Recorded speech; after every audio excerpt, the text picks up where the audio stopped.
اور مطالبہ معجزے پر ایک نبی ہے جنہوں نے چاند کے 2 ٹکڑے کیے ہیں۔ تاریخ کہتی ہے جب بابا رتن پہنچے ہیں نا تو نبی کریم علیہ الصلوۃ والتسلیم کے سامنے کھجوروں کا ایک کشت رکھا ہوا ہے۔ نبی کریم کہتے ہیں یا بابا، بابا قریب آؤ، کل اس سے کھاؤ، اس سے استفادہ کرو۔ قبر کر جب کھجوریں اٹھائی نا تو اس نبی کریم علیہ الصلوۃ والتسلیم کے مقدس دندان نظر آئے۔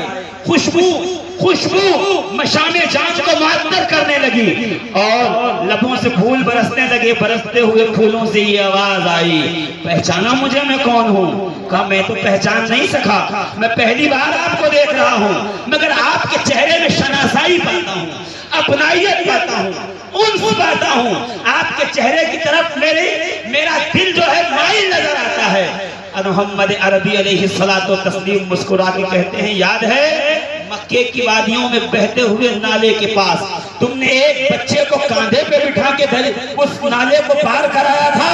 کئی اتنا سننا تھا کہ بابا رتن کے نگاہوں کے سامنے وہ منظر گھوم گیا۔ پلٹ کر سرکار دو عالم کے قدموں میں آئے، قدموں کو بوسہ دیا۔ بوسہ دینے کے بعد کہا اے میرے محسن مجھے یاد ہے، آج تک وہ صورت میری نگاہوں سے نہیں گئی۔ کہ مسکرا کے نبی کریم نے کہا ہاں وہ میں ہی ہوں جسے تو نے اپنے کاندھے پہ بٹھا کر اس دریا کو پار کیا تھا، میں ہی ہوں جس نے اعلان نبوت کیا ہے۔ میں اللہ کا فرستادہ ہوں، اللہ کا بھیجا ہوا ہوں۔ اب اگر تم چاہتے ہو تو دامن اسلام میں آ جاؤ، تمہارے لیے پناہ ہے۔ کہ بابا رتن نے ہاتھ بڑھایا، نبی کریم نے ہاتھ میں ہاتھ رکھا ہے۔ اب اشہد ان لا الہ الا اللہ و اشہد ان محمد عبدہ و رسولہ کی ایک صدا گونجی ہے۔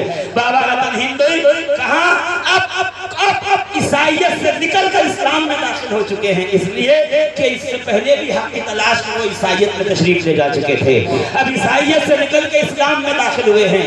تاریخ تو پوری نہیں دہراؤں گا مگر چیدہ مقامات سے بس اتنا کہہ کے نکل جاؤں گا۔ عزیزان محترم، ہندوستان کی سرزمین سے جانے والا یہ ہندوستانی صحابی اپنی موجودگی میں جنگ خندق کا بھی مطالعہ کر رہا ہے، جنگ خیبر کا بھی مطالعہ کر رہا ہے، یہودیوں کے ساتھ گفتگو بھی دیکھ رہا ہے، علی و زہرا کے نکاح کا اپنی آنکھوں سے گواہ بھی ہے، حسن و حسین کی ولادت پہ گواہ بھی بن رہا ہے۔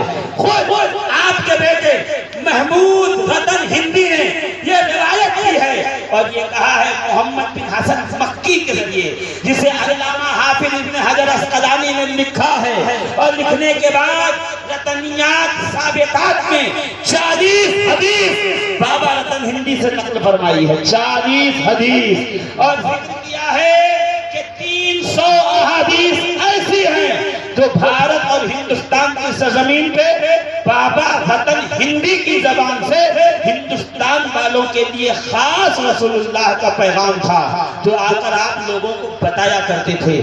میں اس میں گفتگو تو کروں گا مگر صرف ایک جملہ کہہ کے آگے نکل جاؤں گا کہ ثابتات رتنیات میں سے جو 40 احادیث ہیں اس میں سے ایک حدیث جسے نام یاد رکھیے گا، جلال الدین موسیٰ بن محلی صوفی جو شیخ الاسلام کہلاتے ہیں، صفوت الاولیاء کے لقب سے ملقب ہیں، وہ بابا رتن ہندی کے نقل کردہ احادیث میں سے ایک حدیث یہ بھی نقل کرتے ہیں، قالا رتن قالا رسول اللہ صلی اللہ علیہ وسلم، بابا رتن نے کہا کہ اللہ کے نبی نے فرمایا تھا من ماتا علی بغض اہل بیت محمد ماتا کافرا، جو اہل بیت کے بغض میں مر جاتا ہے گویا وہ دنیا سے کفر پہ موت آتی ہے، گویا وہ دنیا سے کافر چلا جاتا ہے۔ نعرہ تکبیر، نعرہ رسالت، فیضان حاجی رتن ہندی، باب العلم کانفرنس، مفتی شفیق القادری صاحب کی بلا۔ واہ واہ واہ واہ واہ واہ واہ۔ صرف اور صرف اس جلسے کا انتصاب جو بابا رتن ہندی کی جانب ہے، جنہیں شیخ الاسلام بھی کہا جاتا ہے، جنہیں ابو الرضا بھی کہا جاتا ہے، جنہیں شیخ ہندی بھی کہا جاتا ہے، جنہیں شیخ بھٹنڈوی بھی کہا جاتا ہے، جن کا رشتہ رسول کریم علیہ الصلوۃ والتسلیم سے ہے، مگر جب ہم یہ باتیں کرتے ہیں تو ایک فرقہ ایسا بھی ہے متشددین اور مخالفین میں سے، وہ یہ کہتا ہے ہم کیسے مان لیں کہ بابا رتن ہندی کوئی ہندوستان کے صحابی تھے جو تشریف لے گئے اور ان کا نام کسی عربی کتب میں نہیں آیا، ہم کیسے مان لیں؟ اور لکھنے والے حافظ ابن حجر امام ذہبی نے کیا لکھا ہے پتہ ہے؟ معاذ اللہ ثم معاذ اللہ کہ صحابیت ثابت نہیں، ہندوستان سے ملک عرب آنا ثابت نہیں، فلاں ثابت نہیں۔ علامہ زبیدی صاحب تاج العروض فرماتے ہیں کہ امام ذہبی کو یہ حق کس نے دیا کہ وہ اپنے ملک میں بیٹھ کر سینکڑوں میل دور رتن ہندی کے ملاقات مصطفیٰ کا انکار کرے؟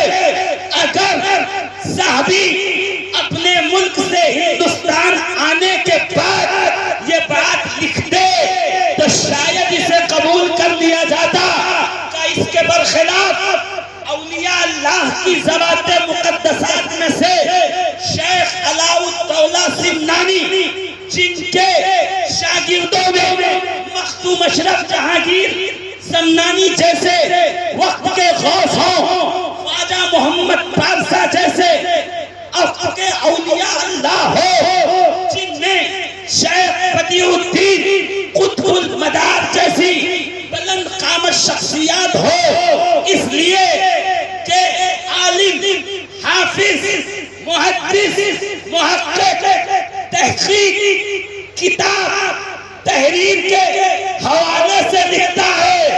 اللہ والا جب بولتا ہے تو اس کے سامنے تحریر نہیں ہوتی بلکہ رخ مصطفیٰ ہوا کرتا ہے، چہرہ مصطفیٰ ہوا کرتا ہے۔